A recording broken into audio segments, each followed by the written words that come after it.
ओम स्थापकाय च धर्मस्य सर्वधर्मस्वरूपिणे अवतार वरिष्ठाय रामकृष्णाय ते नमः।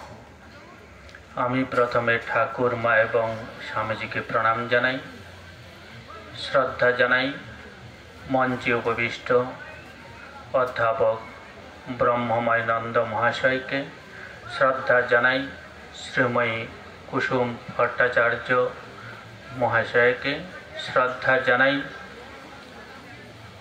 आजकेर এই অনুষ্ঠানের মূল যে সকল উদ্যোক্তাগণ রয়েছেন, প্রধানত ডি মুখার্জি এবং এই আশ্রমের সম্পাদক এবং তার সাথে যারা যুক্ত বিভিন্ন আশ্রমের এই কমিটির সাথে যারা যুক্ত রয়েছেন সকলকে শ্রদ্ধা জানাই। সর্বোপরি আমার সামনে যারা বসে আছেন তাদেরকে সকলকে শ্রদ্ধা জানাই। আমরা জানি আজকে কল্পতরু দিবসে আমরা সকলে ঠাকুরের অনুধ্যানের জন্য আমরা আজকে সকলে মিলিত হয়েছি। সকাল থেকে পূজা পাঠ ইত্যাদির মাধ্যম দিয়ে আজকের দিনটি আমরা অতিবাহিত করব। শ্রীরামকৃষ্ণ দেব আমরা সকলেই জানি 1886 খ্রিস্টাব্দের 1 জানুয়ারি এই দিনটিতে তিনি কল্পতরু হয়েছিলেন। কল্পতরু কথাটি অর্থ আমরা অনেকেই জানি যে ভগবানের কাছে বা যার কাছে যা চাইব ভগবান সব কিছু আমাদের দেবেন। যে যা চাইবেন ভগবান শ্রীরামকৃষ্ণদেব 1886 খ্রিস্টাব্দের 1 জানুয়ারি এই দিনটিতে তিনি কল্পতরু হয়েছেন বলে ঠাকুরের গৃহী ভক্তরা মনে করেন। কিন্তু আমরা পুরাণ থেকে জানি কল্পতরু নামক একটি বৃক্ষ ছিল। সেই বৃক্ষের নিচে একটি সুন্দর গল্প আছে। ঠাকুর বলতেন সে বৃক্ষের নিচে এক পথিক এসে ক্লান্ত দেহে একটু বিশ্রাম করছিল। একটু বিশ্রাম করতে করতে তার মনে হলো এখন যদি এখানে একটা যদি খাট পেতাম তাহলে খুব ভালো হতো, এই খাটে একটু বিশ্রাম হতো আমাদের। এরপর তিনি দেখলেন দেখতে না দেখতে একটি খাট এসে গেল হঠাৎ করে কোথায় থেকে। এরপর আবার তিনি ভাবলেন এখন যদি একটু খাবার টাবার যদি আসতো তাহলে খুব ভালো হতো। তারপর কোথায় থেকে দেখতে না দেখতে একটু খাবার টাবার অনেক ভালো ভালো খাবার এসে গেল। সে খেয়ে বিশ্রাম করছে। তখন সে ভাবলো এখন কেউ যদি আমার একটু পদসেবা করতো তাহলে আর একটু ভালো হতো। দেখতে দেখতে একজন এসে তার পা সেবা করছে, পদসেবা করছে।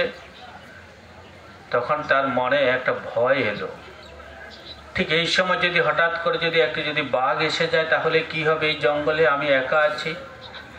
যেই ভাবা সেই কাজ।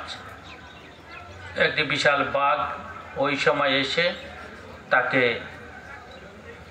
আক্রমণ করলো এবং তাকে মেরে ফেললো, নিয়ে চলে গেল। এই যে সেই জানতো না যে গাছটির নিচে শুয়ে শুয়ে এই সমস্ত কিছু কল্পনা করছে বা বাসনা করছে, সেই গাছটি হলো কল্পতরু বৃক্ষ। তার কাছে যে যা চাইবে ভগবান তাকে তাই দেবেন। কিন্তু আমাদের ঠাকুর কোনোদিন এইভাবে ওই যে বাঘের মতো খেয়ে নেবে ওটা তিনি কোনোদিন করতেন না, কারণ তিনি অবতার। তিনি কেন এসেছিলেন? তিনি এসেছিলেন জগতের কল্যাণের জন্য। তিনি এসেছিলেন মানুষের চেতনা শক্তি প্রদানের জন্য। তাই তিনি বলেছিলেন আমি আশীর্বাদ করি তোমাদের চৈতন্য হোক। সেই চেতনা শক্তি প্রদানের জন্য ভগবান শ্রীরামকৃষ্ণ আবির্ভূত হয়েছিলেন, আমরা যেন চেতনা শক্তি লাভ করতে পারি। তাই ঠাকুরের যারা ত্যাগী ভক্ত তারা কখনো এই দিনটিকে শুধু কল্পতরু দিবস নয়, স্বামী শারদানন্দজি মহারাজ বলতেন আত্মপ্রকাশে অভয়দান, অর্থাৎ তিনি নিজের স্বরূপ প্রকাশ করে সকলকে অভয় দান করেছেন। সকলকে তিনি যার যা প্রয়োজন তাকে তা তিনি দিয়েছেন এই দিনটিতে। তার মানে কেউ যদি মন্দ কিছু চায়, ভগবান কাউকে মন্দ কিছু দেয় না। ভগবান কখনো চায় না তার সন্তানের ক্ষতি হোক। ভগবান আমাদের মঙ্গলের জন্য যুগে যুগে আবির্ভূত হন। ভগবান শ্রীরামকৃষ্ণদেবের আবির্ভাবের কারণটি ছিল চেতনা শক্তি লাভ করানোর জন্য।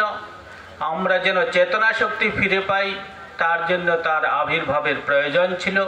লীলা প্রসঙ্গে আমরা দেখতে পাই স্বামী শারদানন্দজি মহারাজ লিখেছেন লীলা প্রসঙ্গ ভূমিকায়। সে বিষয়ে আমি বিস্তারিত যাচ্ছি না। আমাদের চেতনা শক্তি লাভ, তার মানে কি আমরা কি এখন কি অচৈতন্য অবস্থায় পড়ে আছি বা তখন ছিলাম? সেই অচৈতন্য বা চেতনা এই জিনিসটাই ঠাকুর শ্রীরামকৃষ্ণদেব একটি সুন্দর কথায় বুঝিয়ে দিতেন। তাকে জানার নামই হলো জ্ঞান, আর বাকি সব অজ্ঞান। অর্থাৎ আমরা যারা তাকে জানার চেষ্টা করছি, ঈশ্বরকে লাভ করার চেষ্টা করছি, সেটাই হলো জ্ঞান, সেটাই হলো চেতনা শক্তি। আর বাকি সব অজ্ঞান, বাকিগুলো এই সমস্ত বাকি যা আছে সব হলো দুই দিনের। এই যে চেতনা শক্তি, চেতনা শক্তির মূল যে উৎস, সেই উৎসটা আমরা কোথায় পাই? ঠাকুর শ্রীরামকৃষ্ণদেব কথামৃতে যে সমস্ত কথাগুলি বলেছেন, সেই কথাগুলির মূল উৎস কোথায় আমাদের একটু জানতে হবে। তার জন্য আমাদের কি করতে হবে? বেদ উপনিষদ পুরাণ আমাদের একটু পড়তে হবে, জানতে হবে, শুনতে হবে। শ্রীরামকৃষ্ণদেব খুব একটা বেশি লেখাপড়া করেননি। এক কথায় বলতে গেলে তাকে মূর্খই বলা যায়।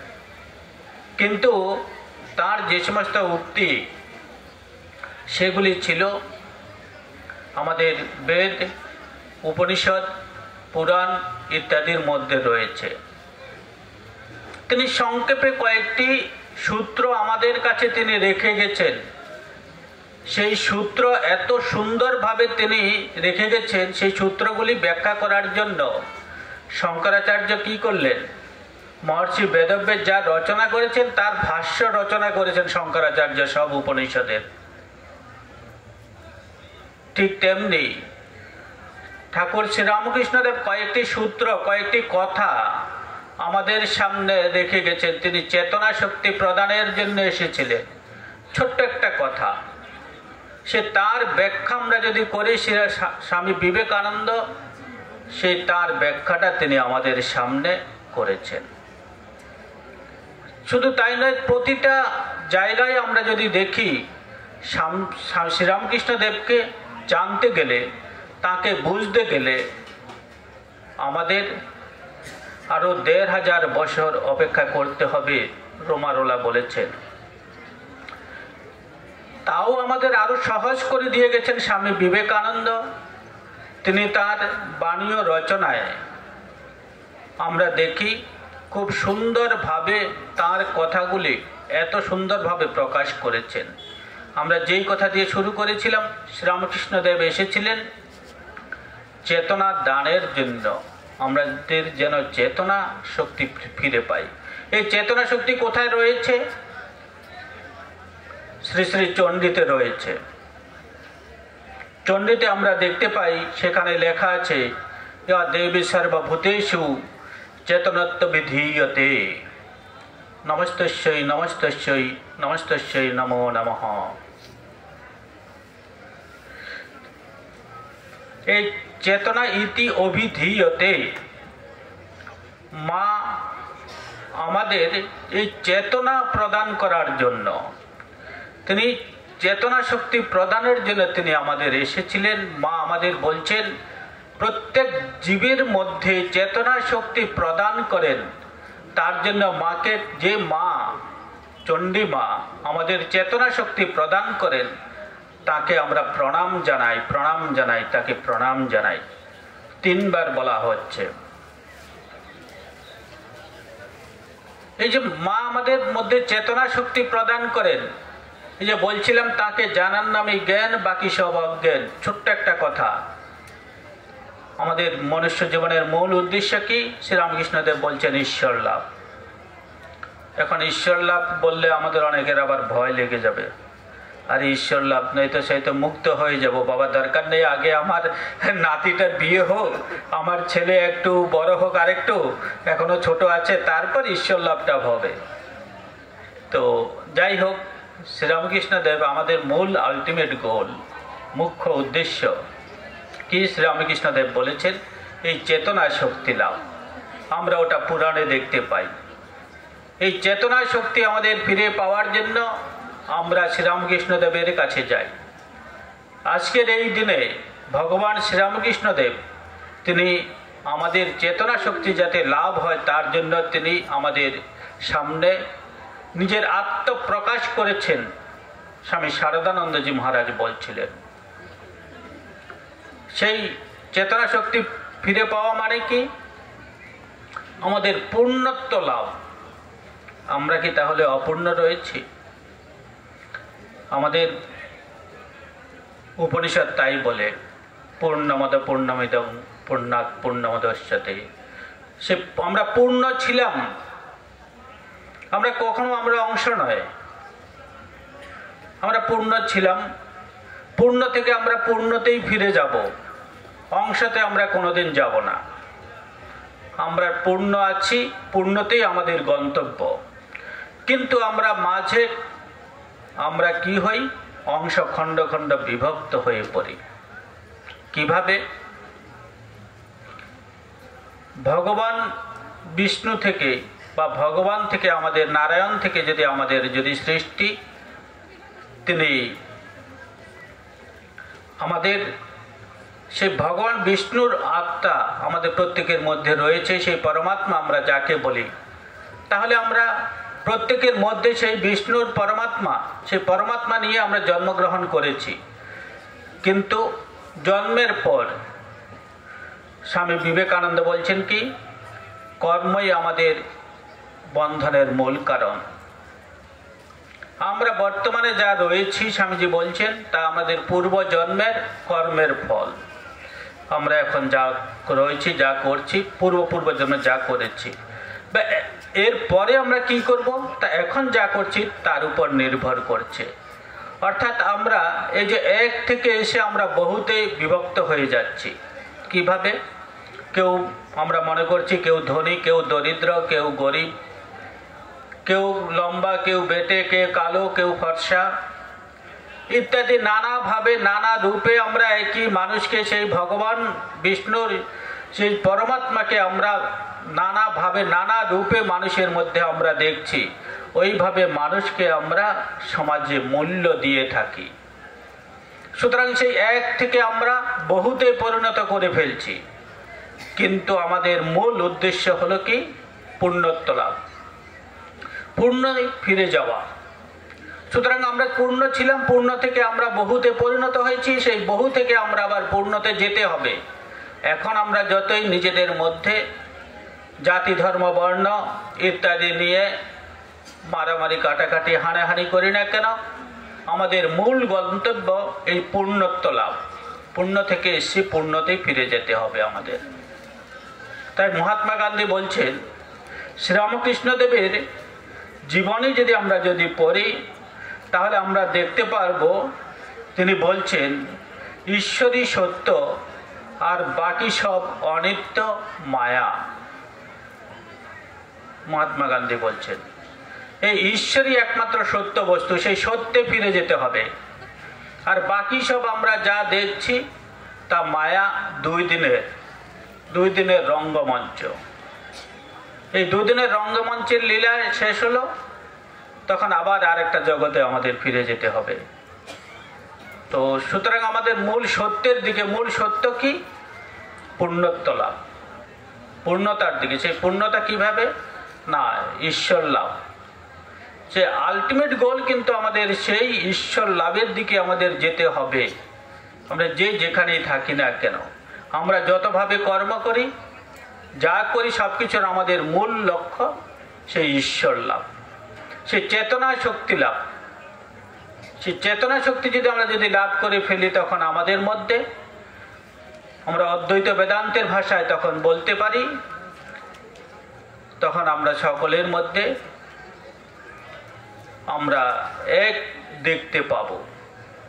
অদ্বৈত, দ্বৈত আর আমরা দেখতে পাবো না, বহু দেখতে পাবো না।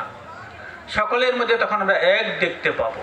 সকলের মধ্যে সেই ঈশ্বরকে আমরা দেখতে পাবো, ধনী দরিদ্র গরিব নির্বিশেষে। তাই স্বামী বিবেকানন্দ কি বলছেন? স্বামী বিবেকানন্দ বলছেন তার এক শিষ্য শরৎচন্দ্র চক্রবর্তীকে, তিনি বলছেন শ্রীরামকৃষ্ণদেব আবির্ভাবের পর তিনি জগৎকে কি দিয়ে গেলেন? তিনি স্ত্রী পুরুষ জাতি ধর্ম সব কিছুর পায়ে কুঠার আঘাত করেছেন, সব কিছুকে ধ্বংস করে দিয়েছেন। তিনি ধ্বংস করে দিয়ে তিনি কি করেছেন? তিনি সবকে এক জায়গায় নিয়ে এসছেন। স্ত্রী পুরুষ জাতি ধর্ম বর্ণ সব কিছুকে তিনি ধ্বংস করে দিয়েছেন, কুঠার আঘাত করেছেন, তীব্র আঘাত করেছেন। আমাদের যে ধর্ম বলতে আমরা যা বুঝি তা বলছেন স্বামী বিবেকানন্দ, সার ধর্ম নয়। তিনি বলছেন আমি সারা জীবন তপস্যা করে, স্বামী শ্রীরামকৃষ্ণের উপর তপস্যা করে এইটুকু আমি বুঝেছি, শ্রীরামকৃষ্ণকে আমি এক বিন্দুও বুঝতে পারিনি। তাকে যদি কেউ যদি একটু যদি বুঝতে পারে, স্বামী বিবেকানন্দ বলছেন, তাহলে সে কি হবে? দেবতায় পরিণত হবে। যে শ্রীরামকৃষ্ণদেবের সব থেকে কাছের লোক, যাকে সপ্ত ঋষি থেকে তিনি নিয়ে এসছেন এই জগতে প্রচার করার জন্য, এই জগতের যে আমি বলছিলাম মানুষের চেতনা শক্তি প্রদানের জন্য তিনি নিয়ে এসেছিলেন। আমাদের চেতনা শক্তি যখন লোপ পাচ্ছিল, তখন সেই চেতনা শক্তিকে ফিরিয়ে আনার জন্য তিনি স্বামী বিবেকানন্দকে নিয়ে আসেন। সেই স্বামী বিবেকানন্দ বলছে এখানে, আমি তাকে এক বিন্দুও বুঝতে পারিনি। আর যে মানুষ তাকে একটু বুঝতে পারবে, সে মানুষ থেকে দেবতায় পরিণত হয়ে যাবে। শ্রীরামকৃষ্ণদেব কি ছিলেন ওটা আমরা কল্পনাও করতে পারবো না। স্বামী বিবেকানন্দ বলছেন তার মধ্যে ছিল 4টি যোগের সমন্বয়। তিনি কেন তাকে তিনি বলছিলেন অবতার বরিষ্ঠায়। এই যে ছোট ছোট কথাগুলি স্বামী বিবেকানন্দ শ্রীরামকৃষ্ণ দেব সম্পর্কে বলছিলেন তিনি অবতারদের মধ্যে বরিষ্ঠ। স্বাভাবিকভাবে ওটা নিয়ে সাধারণ মানুষের মধ্যে দ্বিমত রয়েছে, ভুল বোঝাবুঝি রয়েছে। স্বামী বিবেকানন্দ কি কোনোদিন মিথ্যা কথা বলতে পারেন? কখনো নয়। এই যে অবতারদের মধ্যে শ্রেষ্ঠ, এই কথাটি বলার কারণ হলো তিনি অবতার, এমন অবতার তিনি মানুষের চেতনা শক্তি ফিরে পাওয়ার জন্য তিনি 4টি যোগের সমন্বয় করেছেন। জ্ঞান ভক্তি কর্ম। স্বামী বিবেকানন্দ তারপরে কি বলছেন? তার মধ্যে কি রয়েছে? অনন্ত জ্ঞান, অনন্ত প্রেম, অনন্ত কর্ম, অনন্ত জীবে দয়া। যারা অবতার হয়ে এসেছিলেন পূর্বে, তাদের মধ্যে আমরা কি দেখি? যে কোনো একটি নিয়ে তারা, শঙ্করাচার্যের কি ছিল? অত্যন্ত বুদ্ধি মেধা। যীশুখ্রিস্টের হৃদয়ে, শ্রী চৈতন্যদেবের হৃদয়ে ভালোবাসা, মানুষকে সকলে জাতি ধর্ম বর্ণ নির্বিশেষে সকলকে আপন করে নিচ্ছেন, এক একটা দিক আমরা দেখতে পাই। আর শ্রীরামকৃষ্ণদেব তিনি বলছেন, স্বামী বিবেকানন্দ বলছেন, 4টি যোগের সমন্বয় তার মধ্যে রয়েছে। তার জন্য তিনি অবতারদের মধ্যে শ্রেষ্ঠ। 4টি যোগের সমন্বয় কি করে করেছেন তিনি? এই যে বলছেন তার মধ্যে রয়েছে অনন্ত জ্ঞান। আমি একটু আগে যেই কথাটি বলছিলাম, উপনিষদ, বেদ, পুরাণ ইত্যাদির মধ্যে যে সমস্ত কথাগুলি রয়েছে, সেই কথাগুলিকে তিনি বলেছেন অতি সহজভাবে। আমরা একটু আগে শুনছিলাম মুখার্জীবাবু যখন কথামৃত পড়ছিলেন, কি সুন্দর উপমা দিয়ে, ছোট ছোট উপমা দিয়ে সেখানে রয়েছে কথামৃতে আমাদের পুরাণের কথাগুলি, উপনিষদের কথাগুলি ছোট ছোট উপমা দিয়ে, ছোট ছোট কয়েকটা বাক্য তিনি বলছিলেন। অর্থাৎ কত কঠিন কথা, কত জ্ঞান থাকলে, কত ধ্যান ধারণা থাকলে তিনি কঠিন কথাটা এত সহজভাবে কলকাতার তখনকার দিনে অতি শিক্ষিত যুবকদের তিনি মাথা ঘুরিয়ে দিয়েছেন। কতটা তার জ্ঞান ছিল, মাস্টার মহাশয় থেকে, গিরিশচন্দ্র থেকে, মথুরবাবু থেকে, গিরিশচন্দ্র ঘোষ যাকে তিনি আজকের দিনে কৃপা করেছিলেন বিশেষভাবে। তিনি ছিলেন বাংলার নট ও নাট্যকার, যাকে সব্যসাচী বলা হয় বাংলা সাহিত্যে। তিনি একাধারে লিখতেন, একাধারে নাটক করতেন। বাংলা সাহিত্যের অনার্সে তাকে নিয়ে একটা বিরাট একটা চ্যাপ্টারই রয়েছে, একটা অংশ রয়েছে। এত বড় মানুষদের তিনি, এত বড় বড় মানুষদের তিনি তখনকার দিনে শ্রীরামকৃষ্ণদেব এমন সব উপনিষদের কথাগুলি বা বিভিন্ন কথাগুলি এমনভাবে সহজ সরলভাবে তাদের সামনে উপস্থাপন করেছেন, সকলে মোহিত হয়ে গেছেন শ্রীরামকৃষ্ণদেবের মধ্যে। তার জন্য একজন বিখ্যাত গবেষক বলছেন, সঙ্গের একজন সন্ন্যাসী, তিনি বলছেন শ্রীরামকৃষ্ণের কথায় সত্য ছিল, ত্যাগ ছিল, তপস্যা ছিল। তার জন্য তার কথা কোনোদিন এই জগৎ থেকে হারিয়ে যাবে না। যেখানে সত্য থাকে, ত্যাগ থাকে, তপস্যা থাকে, সেই কথা কোনোদিন হারিয়ে যায় না। সারা বিশ্বে তার বিস্তার ঘটছে। তার মধ্যে আমরা অনন্ত প্রেম আমরা দেখতে পাই। তিনি যখন দেওঘর গিয়েছেন, সেখানে মানুষদের তার সাথে কাশি যাচ্ছিলেন মথুরবাবুর সাথে, সেখানে লোকের মধ্যে দেখে খেতে পাচ্ছে না, তখন মথুরবাবুকে বলছে যে তোমার তীর্থ রাখো, আগে এদের খাবার টাওয়ার দাও। রামকৃষ্ণ মিশনে সেখান থেকেই সেবাযোগের সূচনা। আমরা দেখি সেই সেবাযোগ এখন মানুষের মধ্যে এমনভাবে প্রবেশ করেছে। আগে জৈন ধর্মে এই সেবাযোগটা ছিল, তারপরে এই সেবাযোগ শ্রীরামকৃষ্ণদেব নিজ হাতে তার বীজ পত্তন করেন। স্বামী বিবেকানন্দ সেবাযোগটাকে আরো বিস্তৃতি দেন, আমি যেটা বলছিলাম ব্যাখ্যা করেছেন, তিনি তার ভাষ্যকার। এই যে আমাদের ম্যাডাম রয়েছেন, তিনি এত সুন্দরভাবে বিভিন্ন গ্রামে গ্রামে গিয়ে ছোট ছোট বাচ্চাদের, কত দূরে দূরে গিয়ে বাচ্চাদের তিনি সেবা করছেন, বাচ্চাদের কাপড় টাপড় ইত্যাদি দিচ্ছেন। তার পরশমণি একটা চ্যানেল আছে, সেখানে আমরা দেখতে পাই। তো এই যে সেবাযোগের মূল ধারা ঠাকুর শ্রীরামকৃষ্ণদেব বলে শুরু করেছেন দেওঘর থেকে। সুতরাং আমরা বলতে পারি তার মধ্যে স্বামী বিবেকানন্দ যে কথাটি বলেছেন অনন্ত প্রেম, তার মধ্যে সেই অনন্ত প্রেম রয়েছে। অনন্ত কর্ম। ঠাকুর শ্রীরামকৃষ্ণদেব যখন ধ্যান অবস্থায় থাকতেন, সমাধি অবস্থায় থাকতেন, তিনি তার নিজের কাপড়ের খোঁজ খবর রাখতে পারতেন না, কোথায় আছে। সব সময় মা মা করে যাচ্ছেন। আবার আমরা দেখি মাকে বলছেন যখন নৌকাতে উঠছে, উঠার সময় সবার আগে উঠবে, আবার যখন নামবে তখন সবার পরে। কি তীক্ষ্ণ বুদ্ধি, জিনিস টিনিস যাতে ফেলেন, যাতে না চলে যায়। পুরো বুদ্ধি একদম। কর্মটা কিভাবে তিনি করছেন। স্বামীজিকে বলছেন, আমি ভেবেছি তুই বিশাল বটবৃক্ষের মতো হবি, জগতে ছায়া ছড়াবি, আর কোথা তুই নিজে ধ্যানে বুধ হয়ে থাকতে চাইছিস। অর্থাৎ কি তাকে কর্মে প্রবৃত্ত করছেন। মাকে বলছেন পলতেটা কিভাবে পাকাতে হয়, ঘরে কোন জিনিসটা যেখানে যেটা ছিল সেখানে সেটা রাখবে। আমরা বাড়িতে কি করি, মা এক জায়গায় রেখেছে, পরে মেয়েটা এসে আরেক জায়গায় রেখে দিয়েছে। পরের দিন মা যখন আবার খোঁজ করছে, কোথায় কোথায় গেল রে, কোথায় গেল রে, পাচ্ছি না যে। আমরা একজন সিনিয়র সাধুর সেবা করতাম বেলুড় মঠের টিসিতে থাকতে। হয়তো এইখানে ওনার এই বইটা আছে, এই বইটা এখান থেকে এতটা এইভাবে সরানো যাবে না, পুরো ঘরে বই ভর্তি। প্রতিদিন বইগুলি ধুলোটা মুছতে হবে। বলছে তোমার নিজের ঘরে মুছো তো, নিজের ঘরটা মন্দিরে পরিণত করতে হবে।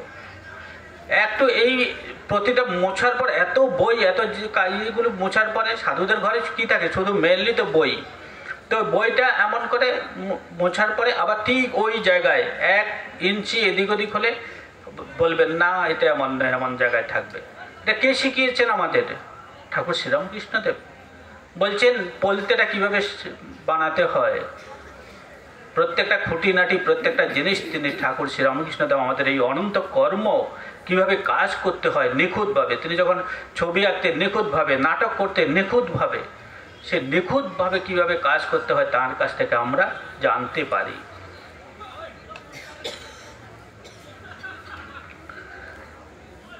এই যে তার জন্য শ্রীরামকৃষ্ণদেব সম্পর্কে বলতেন স্বামী বিবেকানন্দ, অবতার বরিষ্ঠায়।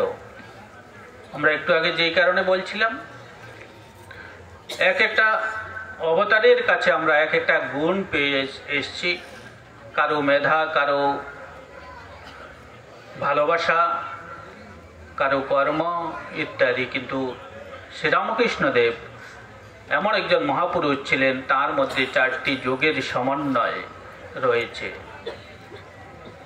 এই 4 যোগের সমন্বয়ে তার জীবন গড়া। সুতরাং আমরা জানি শ্রীরামকৃষ্ণদেব কেন অবতার বরিষ্ঠায়। স্বামী বিবেকানন্দ বলেননি যে অন্যান্য অবতাররা ছোট, তিনি একবারও বলেননি। এই কথাটার মানেটা বুঝতে হবে। অন্যান্য অবতাররা ছোট একবারও বলেননি, বলছেন যে সবগুলো গুণ নিয়ে একবারে তিনি এসেন। ভগবান যখন আসেন যুগের প্রয়োজনে তো আসেন। কি প্রয়োজন? তখন প্রয়োজন সবগুলো মানুষের। এখনকার আমাদের মানুষরা কি আছে, আমরা কি আছি? সারাদিন আমরা এখন ধ্যান করে কাটাতে পারবো? কজন পারবেন আপনারা? সারাদিন বই পড়ে জ্ঞান নিয়ে কাটাতে পারবেন? বিচার করে আমি ব্রহ্ম আমি ব্রহ্ম বিচার করে পারবেন? পারবেন না। আর সারাদিন কাজ নিয়ে যদি কাটাতে চান তাহলে কি হবে? ওই কাজ থেকে আরো চাই, আরো আরো আরো আরো করে এরপরে একটা জায়গায় একটা সময় ধ্বংস।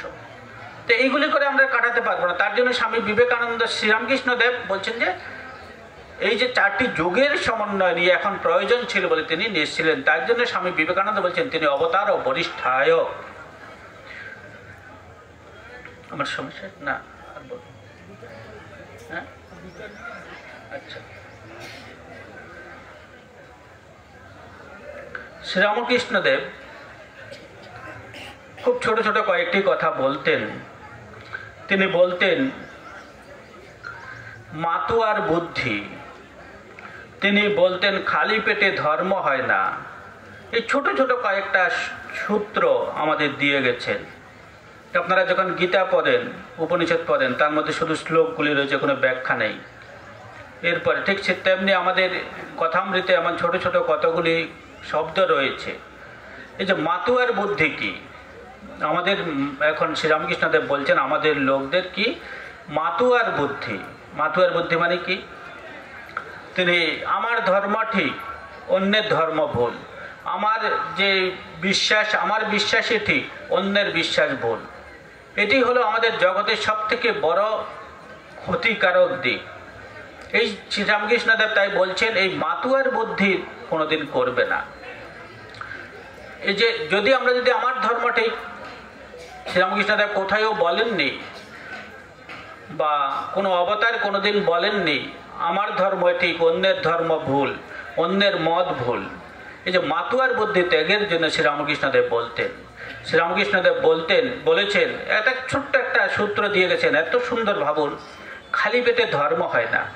নিবেদিতা তার ব্যাখ্যা করছেন খালি পেটে ধর্ম হয় না। তিনি এই কথাটা বলে ছেড়ে দিয়েছেন। তিনি কোনোদিন বলেননি যে তখনকার সমাজের যারা যুবকরা আছে সবাই মিলে গিয়ে বন্দুক নিয়ে ইংরেজদের বিরুদ্ধে লড়াই করো, একবারও বলেননি শ্রীরামকৃষ্ণদেব, বা স্বামীজিও বলেননি। স্বামীজি ইনডাইরেক্টলি বলেছেন, ওটা ব্যাখ্যা করেছেন। নিবেদিতা ওটাকে আরও সুন্দরভাবে বলছেন, বলছেন যে খালি পেটে ধর্ম হয় না, তিনি যে বলেছেন তার মানে কি, তখনকার সমাজে কি ছিল, মানুষের মধ্যে সব থেকে বেশি অন্ন, বস্ত্র, বাসস্থান, শিক্ষার অভাব ছিল। আর এটা দূর করতে হলে স্বামী বিবেকানন্দ প্রথমে কি বলেছেন, প্রথমে আমাদের দরকার দেশের স্বাধীনতা অর্জন করা। সেই স্বাধীনতা অর্জন স্বামী বিবেকানন্দ তার ব্যাখ্যা দিয়ে গেলেন। স্বাধীনতা অর্জন করতে পারলে তখন আমরা নিজেরা স্বাবলম্বী হতে পারবো। এই ছোট ছোট কথা তিনি একবারও তার ব্যাখ্যা করে যাননি শ্রীরামকৃষ্ণদেব। তার জন্য শ্রীরামকৃষ্ণদেবকে জানতে গেলে, তাকে বুঝতে গেলে আমাদের তার কথাগুলি পড়তে গেলে, তার কথাগুলি আমরা পড়ব, সাথে সাথে স্বামী বিবেকানন্দের বাণীয় রচনার বিভিন্ন অংশগুলি আমরা পড়ব।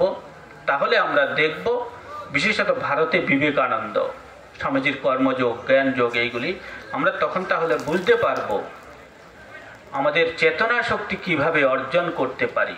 এই চেতনা শক্তি অর্জন, চেতনা লাভ আমাদের মূল উদ্দেশ্য। আজকের দিনে আমি ভগবান শ্রীরামকৃষ্ণদেবের কাছে প্রার্থনা করব, ভগবান যেন আমাদের সকলের মধ্যে সেই চৈতন্য শক্তি বা চেতনা শক্তি প্রদান করেন।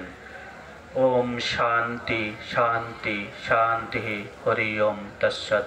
শ্রীরামকৃষ্ণার্পণমস্তু।